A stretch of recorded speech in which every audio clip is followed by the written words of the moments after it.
ரசிகர்களை கவர்ந்து சன் டிவியில் நிறைய சீரியல்கள் பார்த்திங்கன்னா சூப்பராக போயிட்டுருக்கு. 3 முடிச்சு, கயல், எதிர்நீச்சல், அன்னம், சிங்கப்பெண்ணே போன்ற நிறைய சூப்பர் ஹிட் சீரியல்கள் பார்த்திங்கன்னா சன் டிவியில் இப்போது ஒளிபரப்பாயிட்டிருக்கு. இதில் அன்னம் சீரியல் ரசிகர்களை கவர்ந்து தான் ஒரு செய்தியானது இப்போது வெளியாகி பரவிட்டுருக்கு.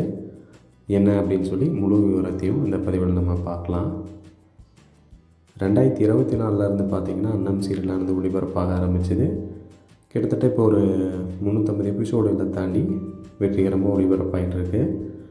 இதில் லீட் ரோலில் அன்னலக்ஷ்மியாக நடிக்கிற அபிநக்ஷத்ரா, கார்த்திகேயனாக நடிக்கிற பரத் எல்லாருமே அவங்கவுங்க கதாபாத்திரத்தில் ரொம்பவுமே நேர்த்தியாக நடிச்சிட்டு வராங்க. இதனால இந்த சீரியலில் ஹீரோயினாக நடிக்கிற அபிநக்ஷத்ரா அவங்களோட ஒரு நாள் சம்பளம் எவ்வளோ அப்படிங்கிற தகவல் தான் பார்த்திங்கன்னா வெளியாகிருக்கு. அதாவது அன்னம் சீரியலில் நடிக்க அபிநக்ஷத்ரா அவங்க ஒரு நாளைக்கு வாங்குகிற சம்பளம் குறித்த தகவல் தான் இப்போ வெளியாகி சின்னத்திரை ரசிகர்களிடையே பரவிட்டுருக்கு. இவங்க இந்த சீரியலில் நடிக்கிறதுக்காக ஒரு நாளைக்கு 15,000லேருந்து 20,000 வரைக்கும் சம்பளமாக வாங்குகிறாங்களாமா. அது குறித்த தகவல் தான் இப்போ சின்னத்திரை பக்கங்களில் வெளியாகி பரவிட்டுருக்கு. இந்த வீடியோ பார்க்குற உங்களில் எத்தனை பேருக்கு அன்னம் சீரியல் பிடிக்கும், உங்களுக்கு பிடிக்கிறதுக்கான காரணம் என்ன அப்படிங்கிறத கண்டிப்பாக நீங்கள் கமெண்ட் பண்ணுங்கள்.